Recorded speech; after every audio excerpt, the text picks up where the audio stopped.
Good morning friends. Welcome to the RRB study space. మనం NCERT chemistry చెప్పుకుంటున్నాం కదా, అందులో భాగంగా ఆమ్లాలు క్షారాల్లో నెక్స్ట్ పార్ట్ చెప్పుకుందాం. ఇందులో తటస్థీకరణం అంటే ఏంటంటే ఆమ్లము క్షారంతో కలిసినప్పుడు లవణము మరియు నీరు ఏర్పడును.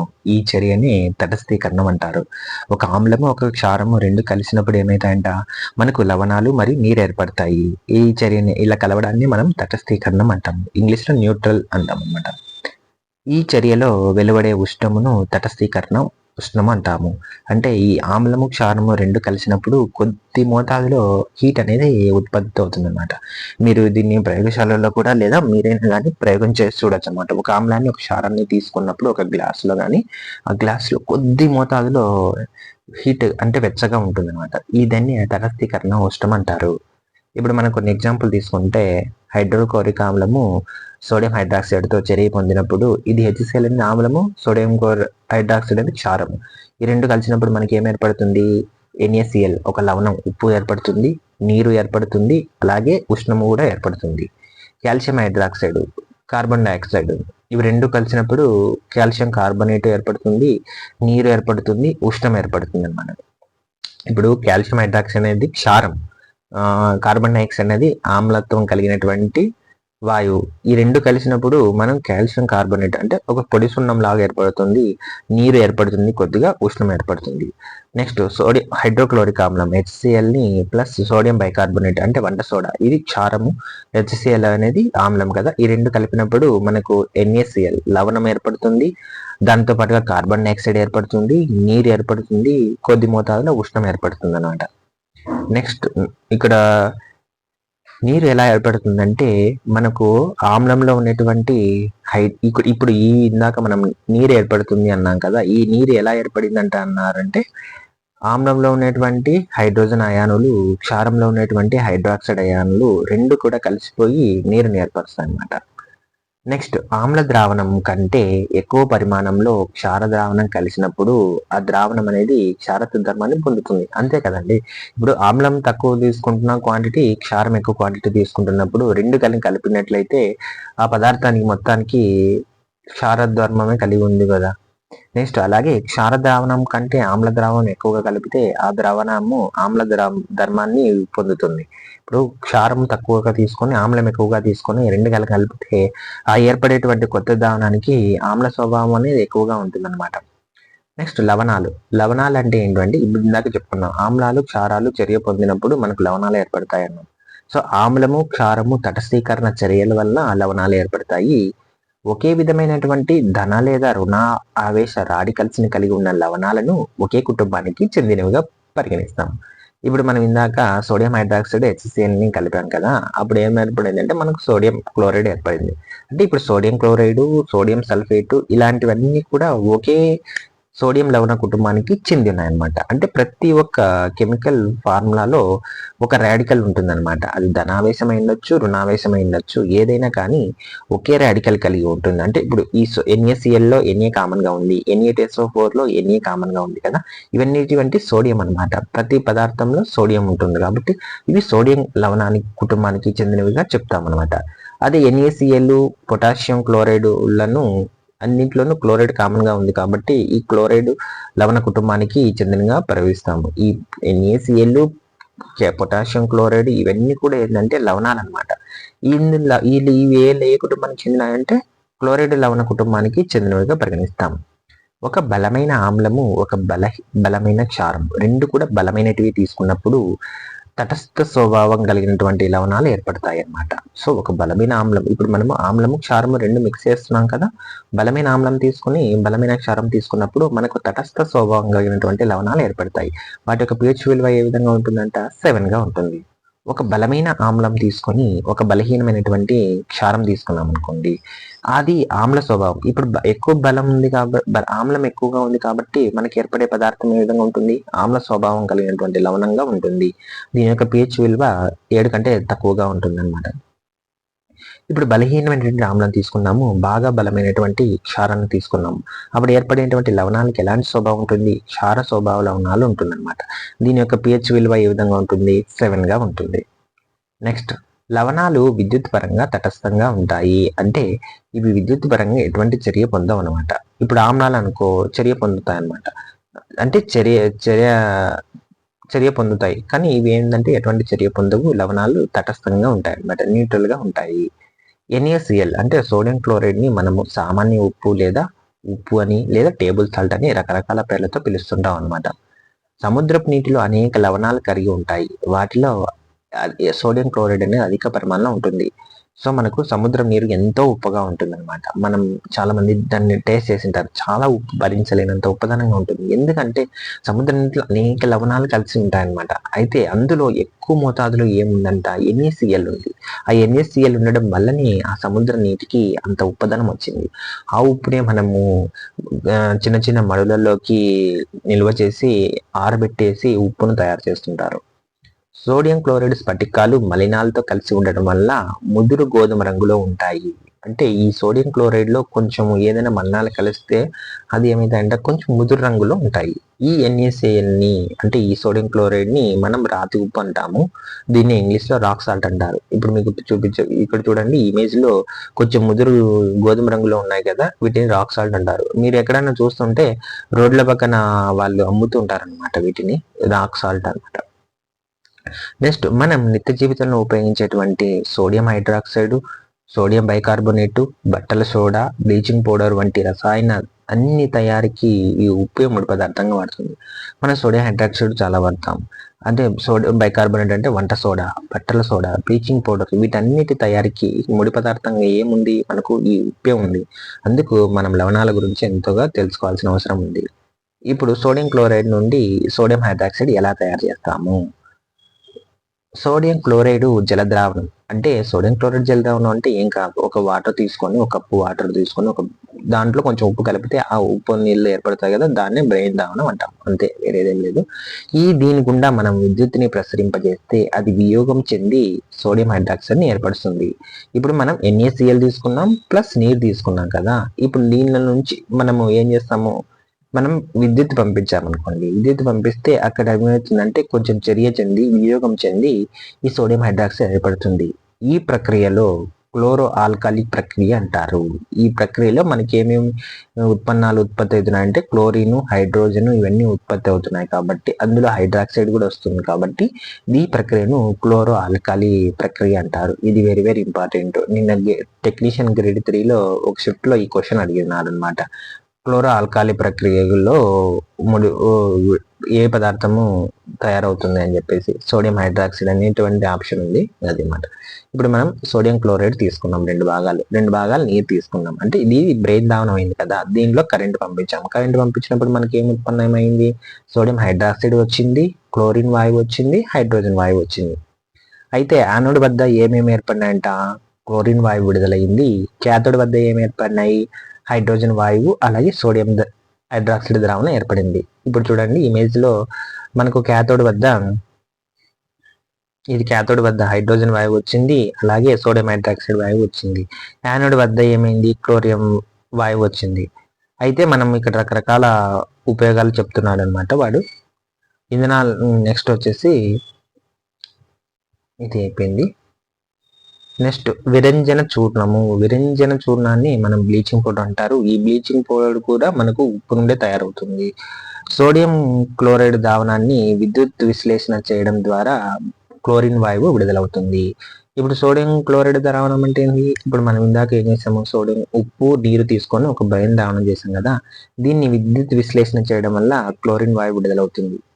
దీనినే బ్లీచింగ్ పౌడర్ తయారీలో ఉపయోగించబడుతుంది. ఇప్పుడు ఇది చూడండి, మనకు సోడియం క్లోరైడ్ ప్లస్ 2H2O రెండు కలిపినప్పుడు మనకి ఏం ఉత్పన్నమైనాయి, సోడియం హైడ్రాక్సైడ్ ఉత్పన్నమైంది, క్లోరిన్ వాయువు ఉత్పన్నమైంది కదా. ఈ క్లోరిన్ వాయువుని మనం ఏం చేస్తారంట, బ్లీచింగ్ పౌడర్ తయారీలో ఉపయోగిస్తారు. తేమ లేని కాల్షియం హైడ్రాక్సైడ్ ని దీన్ని స్లాక్ లైమ్ అంటారు. కాల్షియం హైడ్రాక్సైడ్ అంటే సున్నం అనమాట. ఈ సున్నాపై కొంచెం క్లోరిన్ వాయువుని చర్య జరిపిస్తారు అనమాట. ఇలా చర్య జరిపించడం వల్ల బ్లీచింగ్ పౌడర్ ఏర్పడుతుంది. బ్లీచింగ్ పౌడర్ యొక్క సాంకేతిక నామం అంటే రసాయనిక నామం వచ్చేసి CaOCl2. ఇది కూడా ఇంపార్టెంట్, కొన్ని ఎగ్జామ్స్ లో అడిగాడు అనమాట. CaOCl2 అనగా ఏంటి అంటే బ్లీచింగ్ పౌడర్ అనమాట. ఇప్పుడు కాల్షియం హైడ్రాక్సైడ్ ప్లస్ క్లోరిన్ వాయువుని రెండు కూడా మిక్స్ చేస్తే మనకు ఏం ఏర్పడుతుంది? కాల్షియం ఇది AOCl2 అంటే బ్లీచింగ్ పౌడర్ ఏర్పడుతుంది, ప్లస్ కొద్దిగా నీరు ఏర్పడుతుంది అనమాట. అయితే వీటి యొక్క యూజ్ ఏంటి? బ్లీచింగ్ పౌడర్ యూజ్ ఏం చేస్తాము? వస్త్ర పరిశ్రమలలోను కాటన్ మరియు నారలు ఉంటాయి కదా, వీటిని విరంజనం చేయడానికి అంటే రంగు పోగొట్టడానికి, ఇవి అంటే మొక్కల నుంచి వచ్చి ఉంటాయి కాబట్టి వాటిని బాగా మంచి రంగులోకి తెలుపుదనంలోకి తీసుకురావడానికి ఈ బ్లీచింగ్ పౌడర్ అనేది యూజ్ చేస్తారు. కాగితం కలపగుజ్జు ఇది కూడా ఏంటంటే కొంచెం ముదురు రంగులో గోధుమ రంగులో ఉంటాయన్నమాట ఈ కలపగుజ్జు. వీటిని వైట్ తెల్ల పేపర్ గా మార్చడానికి కోసము ఈ బ్లీచింగ్ పౌడర్ వాడతారు. తర్వాత బట్టలను కూడా ఉతికే వాటిల్లో కూడా ఈ యొక్క బ్లీచింగ్ పౌడర్ కూడా కొద్దిగా వాడుతారు. రసాయన పరిశ్రమల్లో దీన్ని ఆక్సీకరణగా ఉపయోగిస్తారు. ఈ బ్లీచింగ్ పౌడర్ని ఒక ఆక్సీకరణ ఏజెంట్గా ఉపయోగిస్తారు. మనం త్రాగే నీటిలో క్రిమి సంహారిగా ఉపయోగిస్తారు. సో మనము వాటర్ ట్యాంకులు మన ఊర్లలో ఉండేటువంటి వాటర్ ట్యాంకులలో కూడా ఈ బ్లీచింగ్ పౌడర్ అనేది ఏదైనా క్రిములు చనిపోవడానికి కోసం వాడతారు. క్లోరోఫామ్ తయారీలో కూడా వాడతారు. క్లోరోఫామ్ అంటే ఇది ఒక మత్తు పదార్థము. ఈ మత్తు పదార్థాన్ని మనం చాలా మూవీస్లో చూస్తుంటాము. ఇట్లా కిడ్నాప్ చేసే వాళ్ళు ఏం చేస్తారంటే ఈ క్లోరోఫామ్ని ఇట్లా అడ్డ పెట్టేసి కిడ్నాప్ చేస్తుంటారు కదా, ఈ క్లోరోఫామ్ల తయారీలో కూడా మనకు బ్లీచింగ్ పౌడర్ అనేది వాడతారు. నెక్స్ట్ బేకింగ్ సోడా లేదా వంట సోడా. బేకింగ్ సోడాని మనము వంట సోడాని కూడా పిలుస్తాము. దీని యొక్క రసాయనామం వచ్చేసి NaHCO3. దీన్ని సోడియం బైకార్బోనేట్ అంటారు. ఎందుకు ఇదంటే పదార్థాలను తొందరగా ఉడికించడానికి బేకింగ్ సోడాను ఉపయోగిస్తారనమాట. సో పదార్థాలను మనం తొందరగా ఉడకాలంటే ఈ బేకింగ్ పౌడర్ కొంచెం కలిపినట్లయితే మనకు పదార్థాలు తొందరగా ఉడుకుతాయి అనమాట. సోడియం క్లోరైడ్కి ఇది కూడా సోడియం క్లోరైడ్ నుండే తయారవుతుంది అనమాట. మనం ఇక్కడ చూడొచ్చు సోడియం క్లోరైడ్, తర్వాత నీరు, కార్బన్ డైఆక్సైడ్ మరియు NH3లను అన్నిటినీ కలపడం వల్ల మనకు NH4Cl అనమాట అమోనియం క్లోరైడ్ ఏర్పడుతుంది. దానితో పాటుగా సోడియం బైకార్బోనేట్ అనేది ఉత్పత్తి అవుతుంది అనమాట. మనం ఉప్పుని, నీరును, కార్బన్ డైఆక్సైడ్ను మరియు NH3ని తీసుకున్నట్లయితే మనకు అమోనియం క్లోరైడ్ అలాగే సోడియం బైకార్బోనేట్ ఉత్పత్తి అవుతుంది. నెక్స్ట్ వంట సోడా ఒక క్షయం చెందని అంటే నాన్ కరోసివ్ బలహీనమైనటువంటి క్షారం. ఇది తుప్పు పట్టదు, అలాగే కుళ్ళిపోదు, పాచిపోదు, ఏం జరగదన్నమాట. అంటే ఇది నాన్ కరోసివ్, ఇది ఒక బలహీనమైనటువంటి క్షారం. క్షారాలలో ఇది బలహీనమైనటువంటి క్షారం. ఇప్పుడు సోడియం బైకార్బోనేట్ వేడి చేసినట్లయితే మనకి ఏమైపడుతుంది? Na2CO3 ఏర్పడుతుంది. అలాగే నీరు అంటే సోడియం కార్బోనేట్ ఏర్పడుతుంది, నీరు ఏర్పడుతుంది, ఇంకా కొద్దిగా కార్బన్ డైఆక్సైడ్ వాయువు కూడా విడుదలవుతుంది. అయితే ఈ బేకింగ్ పౌడర్ని వంట సోడాని మనం దేనికి ఎక్కువ యూజ్ చేస్తామంటే బేకింగ్ సోడా. ఇప్పుడు ఈ సోడియం బైకార్బోనేట్ని టాటారిక్ యాసిడ్ ఉంటుంది కదా, చింతపండుల్లో ఉంటుంది. ఈ టాటారిక్ యాసిడ్ని ఇవి రెండు కూడా బలహీనమైనటువంటివి అన్నమాట. ఇవి తినదగినటువంటి ఆమ్లం ఈడిబుల్ యాసిడ్తో కలపగా ఏర్పడిన మిశ్రమాన్ని బేకింగ్ పౌడర్ అంటారు.